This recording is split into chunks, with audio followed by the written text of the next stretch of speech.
நஹ்மதுஹு வ நுஸல்லி அலா ரசூலிஹில் கரீம் அம்மா பாத். கண்ணியத்திற்கும் பெருமதிப்பிற்கும் உரிய அல்லாஹ்வின் நல்லடியார்களே, குர்ஆன் கூறும் சில வசனங்களின் பின்னணியை நாம் தொடர்ந்து பார்த்து வருகின்றோம். அதன் அடிப்படையில் இன்று ஒரு நிகழ்வு.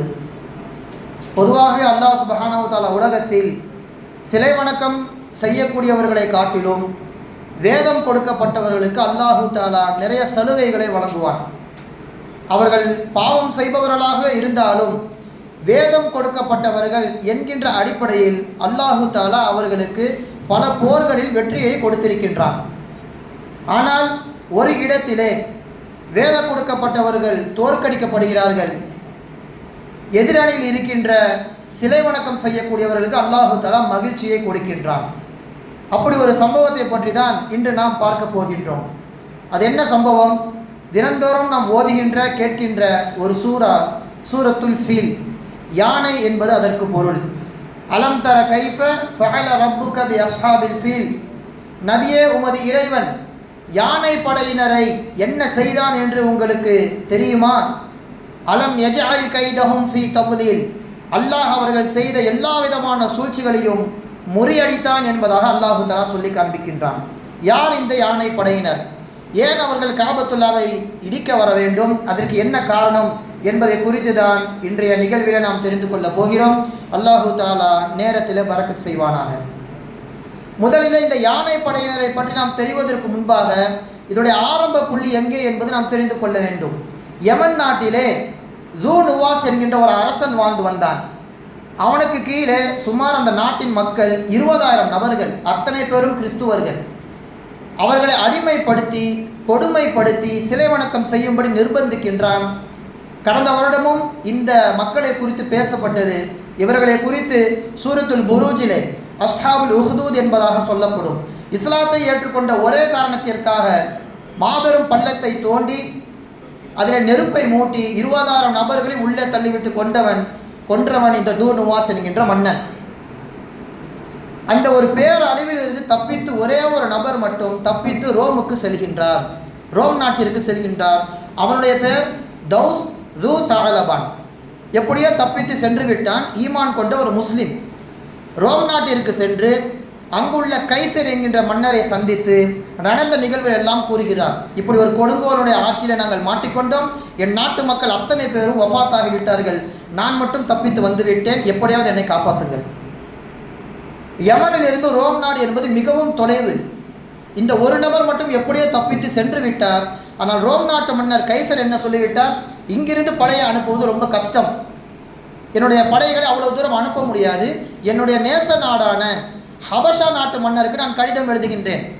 அங்கிருந்து யமன் நாடு மிகவும் அருகில் இருக்கிறது. அங்கே நஜ்ஜாஷி என்கின்ற மன்னர் இருக்கிறார். அவருக்கு எல்லா விதமான செய்திகளையும் நான் விவரித்து கடிதம் எழுதி அனுப்புகிறேன். அவர் உனக்கான நீதத்தை வழங்குவார் என்பதாக சொல்லிவிடுகிறார் கைசர். லெட்டர் பரிமாறப்படுகிறது. ஹபஷா நாட்டு மன்னர் நஜ்ஜாஷி அதை படித்துவிட்டு போருக்கான எல்லா விதமான ஆயத்த பணிகளையும் செய்கின்றார். போர் வீரர்களை தயார் செய்து அவர்களை தலைமை தாங்குவதற்கு 2 படை தளபதிகளை நியமிக்கிறார். ஒருவரின் பெயர் ஆப்ரஹா, இன்னொருவரின் பெயர் அரியாத். இந்த 2 நபரின் தலைமையிலே ஹபஷாவிலிருந்து யமன் நாட்டிற்கு போர் வீரர்கள் சென்று கொண்டிருக்கிறார்கள். மாபெரும் பேரழிவை ஏற்படுத்தினார்கள்.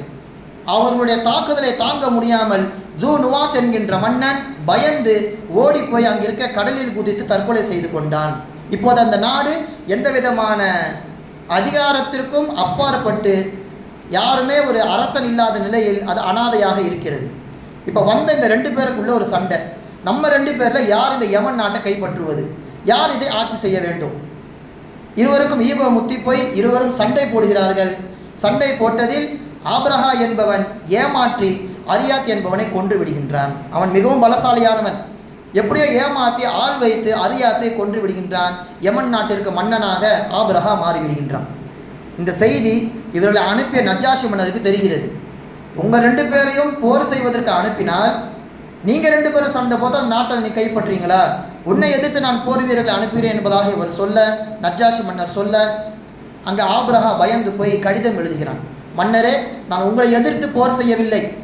உங்களுடைய அருமை பெருமைகளை பற்றி பேசுவதற்கு இங்கு ஒரு ஆள் வேண்டும் அல்லவா? எனவே இதை என் கையில் தான் எடுத்துக்கொண்டேனே தவிர்த்து உங்களுக்கு கீழ்தான் நான் செயல்பட்டு வருகின்றேன், அவசரப்பட்டு விடாதீர்கள் என்று பரிசு பொருட்களை அந்த நாட்டின் மண்ணை கொஞ்சம் ஜாடியிலே போட்டு அன்பளிப்பாக அனுப்பி வைக்கிறான். மன்னர் சாந்தமாகிவிட்டார். சுமூகமாக போய் கொண்டிருக்கிறது. நஜ்ஜாஷி மன்னர் ஹபஷாவில் இருக்கிறார். அவர் அனுப்பிய படைத்தளபதி இப்போது மன்னராக யமன் நாட்டில் இருக்கிறார். இப்போதுதான் ஹஜ்ஜுடைய நாட்கள் வருகிறது. உலகம் முழுக்க பல இடங்களிலே அரபுகள் வியாபார நோக்கத்தில் தங்கி இருந்தாலும் ஹஜ்ஜி என்று வருகின்ற பொழுது அனைவரும் மக்காவிலே ஒன்று கூடுவார்கள். அதற்கான ஆயத்த பணிகளிலே யமன் நாட்டில் வசிக்கக்கூடிய அரபுகளும் புறப்பட ஆயத்தமாகிறார்கள். கூட்டம் கூட்டமாக சாரசாரையாக கிளம்பும் பொழுதுதான் அந்த நாட்டு மன்னன் கேட்கிறான், யாரு? ஆபிரஹா. எங்கே இவர்கள் செல்கிறார்கள்? என்ன நோக்கம்? கூட்டம் கூட்டமாக செல்கிறார்கள். இவர்கள் எல்லாம் அரபுகள், மக்காவிலிருந்து தஞ்சம் புகுந்தவர்கள், வியாபார நோக்கத்திற்காக வேண்டி வந்தவர்கள். அவர்களுக்கு ஹஜ் என்கின்ற ஒரு கடமை இருக்கிறது. எனவே அந்த காபத்துல்லாவை அதை தரிசனம் செய்வதற்காக வேண்டி இவர்கள் செல்வார்கள். அந்த நோக்கத்திற்காக தான் இவங்க போகிறாங்க என்பதாக சொல்லப்படுகிறது. அப்போ இந்த ஆபிரஹா என்கின்ற மன்னன் என்ன சொல்கிறான்? யாரும் என்னோட நாட்டை விட்டு வெளியே போகக்கூடாது. உங்களுக்கு தேவையானதை நான் இங்கேயே செஞ்சு தரேன். நீங்கள் அவ்வளோ தூரம் போய் காபத்துல்லாவை பண்ண தேவையில்லை, தரிசனம் செய்ய தேவையில்லை. உங்களுக்கான காபாவை அதைவிட சிறந்ததாக பிரம்மாண்டமாக கட்டி கொடுக்கிறேன். யமனிலே இருக்க வேண்டும், யாரும் வெளியே போகக்கூடாது என்று தடை விதித்து விட்டான். சொன்னார் போன்று காபத்துல்லாவை விட பயங்கரமான ஒரு கட்டிடத்தை அவன் எழுப்பினான். மாபெரும் பெரிய கட்டிடம் வரலாற்றில் பதிவு செய்யப்படுகிறது. அவனுடைய அந்த கட்டிடத்தை அண்ணாந்து பார்த்தால் தலையில் யாரேனும் தொப்பி போட்டிருந்தால் தொப்பி கீழே விழுந்துவிடும். அந்த அளவிற்கு தலையை உயர்த்தி பார்க்க வேண்டும். அப்படி ஒரு மாபெரும் கட்டிடம். அதன் சுவர் முழுக்க பச்சை, மஞ்சள், கருப்பு போன்ற நிறங்களை கொண்ட மாணிக்க கற்களை கொண்டு பதிக்கின்றான். மிஸ்கி என்கின்ற அத்தரை கொண்டு பூசுகின்றான். உண்மையிலேயே காபத்துல்லாவை விட சிறந்த ஒரு கட்டிடம்தான்.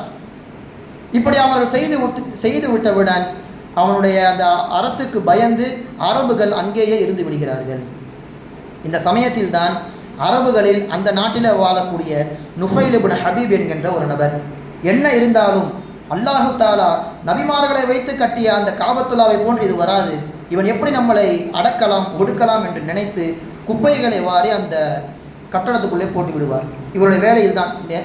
தினமும் உள்ளே போய் இரவு நேரத்தில் குப்பைகளை போட்டு விட்டு வந்துடுவார். மறுபக்கம் இவன் ஒரு லெட்டர் எழுதுகிறான் ஹபஷா நாட்டு மன்னருக்கு. பார்த்தீங்களா, உங்களுக்காக வேண்டி உங்கள் பெயரில் நான் ஒரு கட்டடம் எழுப்பியிருக்கிறேன்.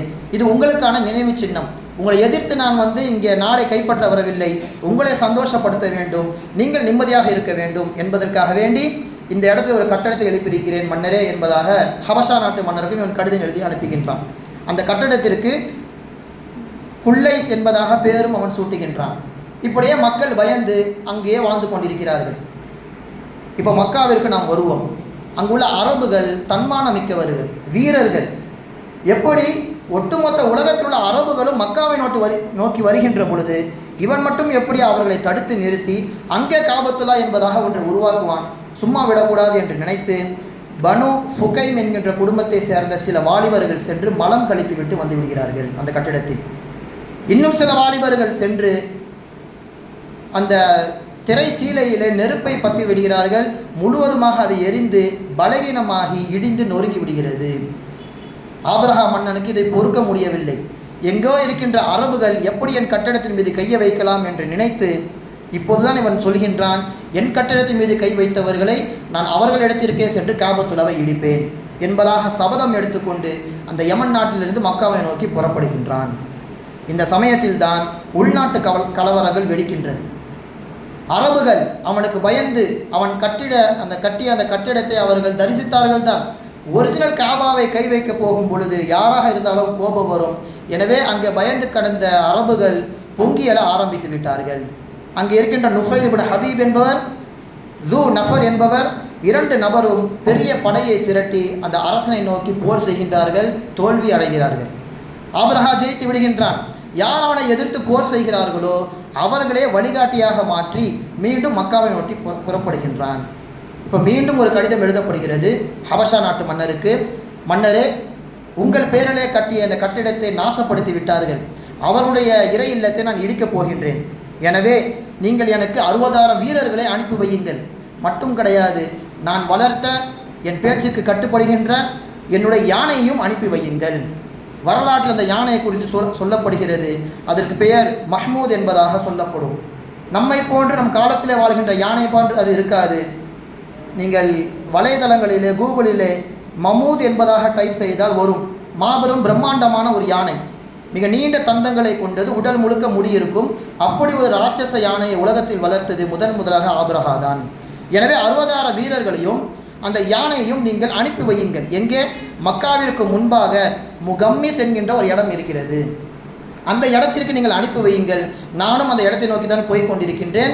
அவர்களை வைத்து, என் யானையை வைத்து நான் காபத்துல்லாவை, அந்த இறை இல்லத்தை அழிக்கப் போகிறேன் என்பதாக லெட்டர் போட்டு அனுப்புகிறார். அரசன் கையில் சேர்கிறது. அங்கிருந்து அந்த படை கிளம்புகிறது. யமனிலிருந்து இவனும் கிளம்புகின்றான். முகம்மிஸுடைய இடத்திற்கு வந்துவிட்டார்கள். யானை வந்துவிட்டது. 60,000 நபர்களும் ஒன்று கூடி விட்டார்கள். இப்போ இன்னும் இவன் காபத்துல்லாக்குள்ளே நுழைவதற்கு முன்பாக அஸ்வத் என்கின்ற ஒரு நபரை உள்ள மக்காவிற்குள்ளே அனுப்பி வைக்கிறார். முதலில் இவனிடம் சொன்னப்பட்ட விஷயம் என்னவென்றால், நிலவரங்களை பார்த்து வா, எத்தனை வீடுகள் இருக்கிறது, காபத்துல்லா எங்கே இருக்குது என்பதைவற்றெல்லாம் நீ பார்த்துட்டு வந்து விஷயத்தை சொல்லு என்பதாக தான் இந்த ஆபிரஹா அனுப்பி வைக்கின்றான். பொதுவாகவே நமக்கு ஒன்று தெரியும், அதிகாரத்தில் இருப்பவர்கள் கூட அமைதியாக இருப்பார்கள். கீழே இருக்கக்கூடிய அந்த அல்லக்கைகள் அதிக பிரசங்க வேலையெல்லாம் பார்ப்பாங்க. போனவன் பார்த்துன்னு மட்டும் வராமல் என்ன பண்ணால், குறைஷிகளோட பொருளையும் எடுத்துகிட்டு அப்துல் முத்தலிப் அவங்களுக்கு சொந்தமான 200 ஒட்டகத்தையும் பிடிச்சிட்டு வந்துட்டான். வந்து அரசர்கிட்ட கொடுத்துட்டான். வந்த வரைக்கும் லாபம் என்பதாக இவரும் என்ன பண்ணிட்டார், ஏற்றுக்கிட்டார். ஆபிரகாமும் ஏற்றுக்கிட்டான். இப்போ மக்காவில் இங்கே ஒரு குழப்பம் ஏற்படுகிறது. யார் இந்த நபர், ஏன் வந்தார், நம்முடைய ஒட்டகங்களையும் எடுத்து போய்விட்டாரே என்பதெல்லாம் மக்கள் அங்கே குழம்பி போயிருக்கின்ற சமயத்தில் இப்போ தான் அப்துல் முத்தலிப் அவங்க வியாபார நோக்கத்தில் வெளியே போயிருந்தாங்க. மக்காக்குள்ளே வராங்க. அப்துல் முத்தலிப் உங்களோட 200 ஒட்டகங்களை பிடிச்சிட்டு போயிட்டாங்க. யாருன்னு தெரியலை. இப்போ மீண்டும் அந்த ஆபிரஹா மன்னன் இன்னொரு நபரை அனுப்புகின்றான். அவனுக்கு பெயர் ஹுனாத்தா என்பதாக சொல்லப்படுகிறது. அவன் வந்து என்ன சொன்னான், மக்காவாசிகளே, நான் உங்களை எதிர்ப்பதற்காக வேண்டி வரவில்லை.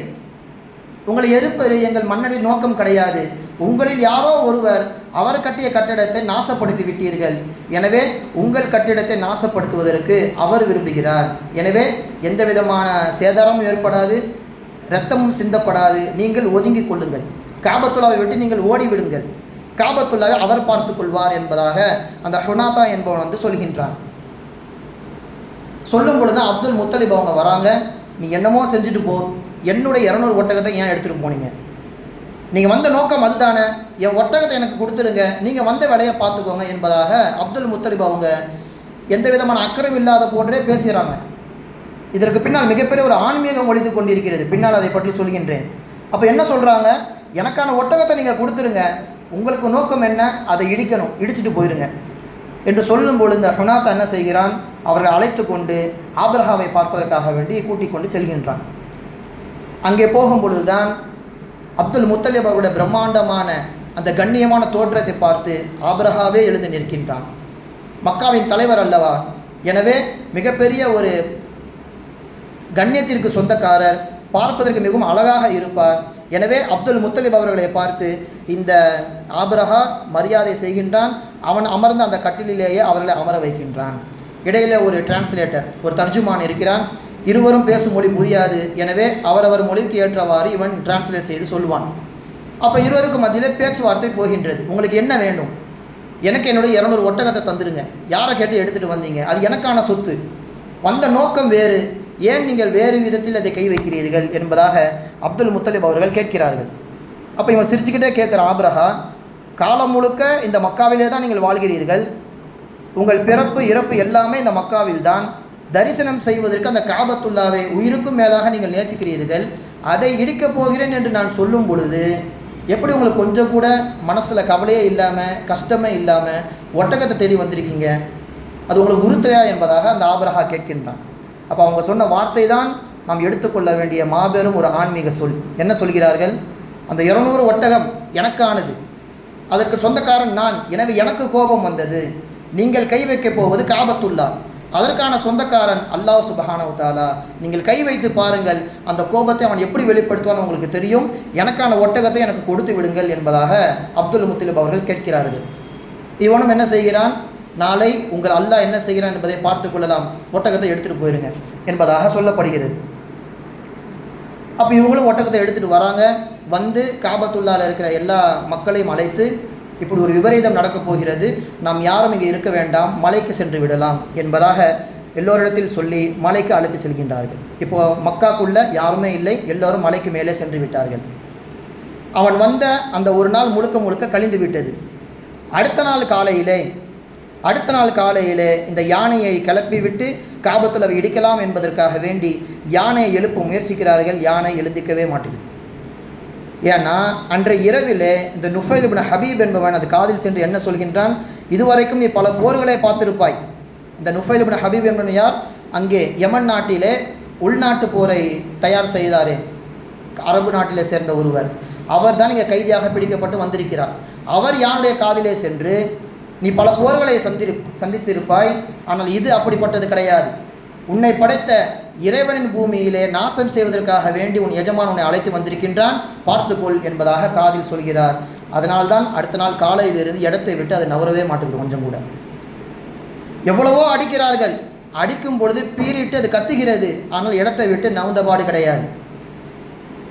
ஷாம் நாட்டை நோக்கி, சிரியாவை நோக்கி அதை எழுப்புவதற்காக வேண்டி முயற்சி செய்கிறார்கள், உடனே எழுந்திக்கிறது. யமனை நோக்கி திருப்புகிறார்கள், உடனே எழுந்திக்கிறது. காபத்துல்லாவை நோக்கி அதை கிளப்ப முயற்சிக்கும் பொழுது மட்டும் அப்படியே அமர்ந்து விடுகிறது. அல்லாஹ்வின் பயம் அதுக்கு தொற்றிக்கொண்டது. அப்போ அவ்வளவு பயத்திலே யானை எந்திக்க முடியாமல் அந்த இடத்திலே கடந்து விட்டது. அந்த ஒரு நாள் அங்கேயே கழிந்து விட்டது.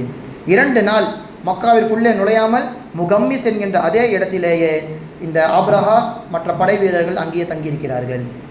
3வது நாள் காலை விடுகிறது. யானை வரவில்லையானாலும் பரவாயில்லை, நடைபயணமாகவே சென்று காபத்துல்லாவை சுக்குநூறாக உடைத்து விடுவோம் என்று நினைத்து ஆப்ரஹா 60,000 படை வீரர்கள் அழைத்து கொண்டு செல்கின்றான். மக்காவிற்குள்ளே நுழைந்து விட்டான். மக்காவிற்குள்ளே மினா, முஸ்தலிஃபா இந்த 2 இடங்களுக்கு மத்தியில் உள்ள ஒரு இடம், அதுக்கு பேர் வாதி முஹஸ்ஸிர் என்பதாக சொல்லப்படும், இன்றளவும் இருக்கிறது. அந்த இடத்திற்கு வரும் பொழுதுதான் அல்லாஹ் சுப்ஹானஹு வ தஆலா அவனுடைய வேதனையை தர காத்திருக்கின்றான். என்ன வேதனை? அங்கிருந்த கடலில் இருந்து அல்லாஹு தஆலா அபாபில் என்கின்ற பறவை அனுப்பி வைக்கின்றான். அதுதான் குர்ஆனில் சொல்லப்படுகிறது, வ அர்ஸல அலைஹிம் தைரன் அபாபில். அல்லாஹ் அந்த யானை படையினரின் மீது அபாபில் என்கின்ற படையை அனுப்பி வைத்தான். வந்த பறவைகள் சாதாரணமான பறவை கிடையாது. 3 கற்களை கொண்டு வந்தது.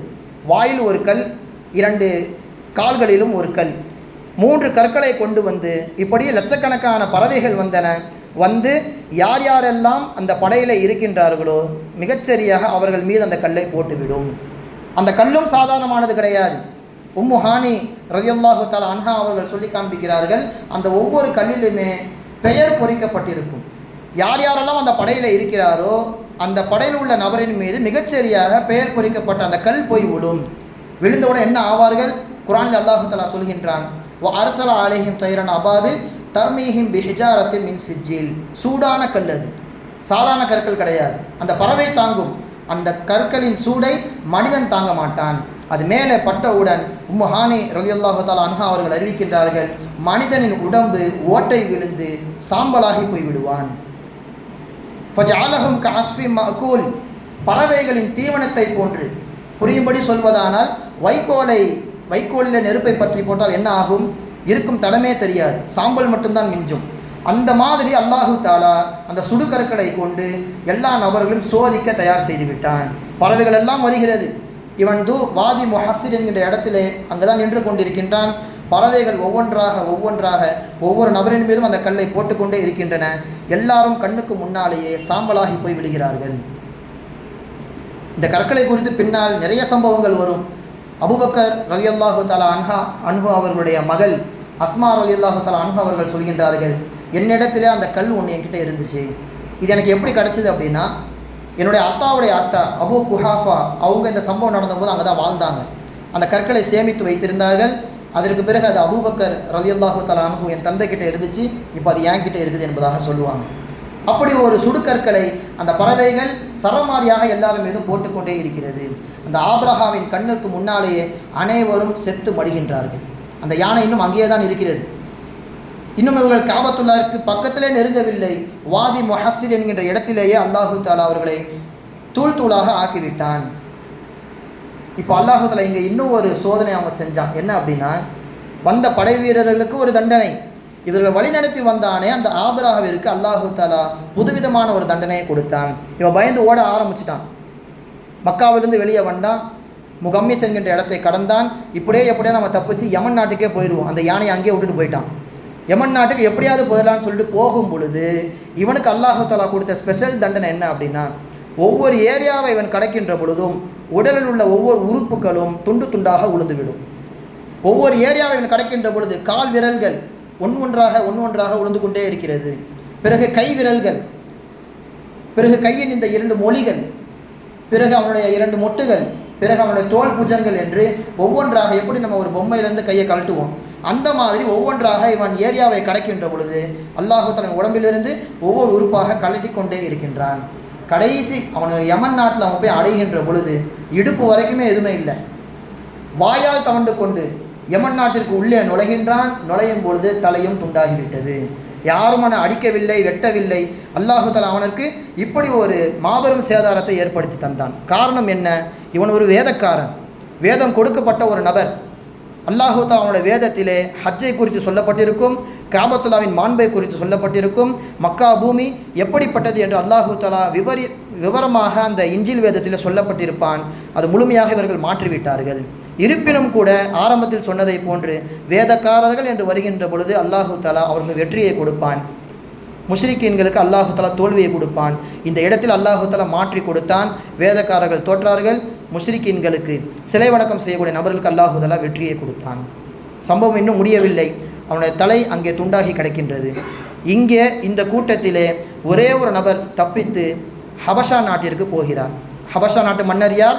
அவர்தான் ஆபிரகாவை யமன் நாட்டிற்கு அனுப்பி வைக்கிறார். அந்த ஹபஷா நாட்டிற்கு இந்த வீரன் ஒருவன் தப்பித்து சென்று விடுகிறான். அங்கே போய் நடக்கிற எல்லா விஷயத்தையும் சொல்கிறார். யானை அவருடைய பேச்சை கேட்கவில்லை. படை வீரர்கள் அத்தனை பேரும் ஏதோ சுடுகற்கள் மேலே விழுந்து சுக்குநூறாக சாம்பலாகி போய்விட்டார்கள். நான் மட்டும் தப்பித்து வந்து விட்டேன் என்று அவன் சொல்லும் பொழுது அவனுக்கான கல்லை எடுத்துக்கொண்டு அபாபில் பறவை அந்த ஹபஷா நாட்டிற்கும் வந்துவிட்டது. அந்த நஜ்ஜாஷி மன்னர் கண் முன்னிலையிலேயே அந்த கற்கள் மேலே விழுகின்றது, சாம்பலாகி போய் விழுகிறார். எனவே கண்ணியத்திற்குரியவர்களே, இந்த சம்பவம் நடந்து மிகச்சரியாக 50வது நாளிலே தான் எம்பெருமானார் ரசூலுல்லாஹி ஸல்லல்லாஹு அலைஹி வஸல்லம் அவர்கள் பிறக்கிறார்கள். அதனால்தான் பெருமானாரின் பிறந்த ஆண்டு என்ன என்று கேட்கும் பொழுது யானை ஆண்டு என்பதாக சொல்வார்கள். அந்த காலத்து அரபுகளின் வழக்கம் அது. மிகப்பெரிய ஒரு சம்பவம் நடக்கின்ற பொழுது அதையே அந்த வருஷத்தின் பெயராக வைத்து விடுவார்கள். எனவே ரசூலுல்லாஹி ஸல்லல்லாஹு அலைஹி வஸல்லம் அவர்கள் பிறந்தது யானை ஆண்டு என்பதாக வரலாற்றிலே பதிவு செய்யப்படுகிறது. நாம் இங்கே ஒன்று புரிந்து கொள்ள வேண்டும். அல்லாஹ் சுப்ஹானஹு தஆலா இஸ்லாத்திற்கும் இஸ்லாத்தின் அடையாள சின்னங்களுக்கும் ஏதேனும் ஒரு சின்ன பாதிப்பு வந்தாலும் அல்லாஹு தஆலா சும்மா இருக்க மாட்டான்.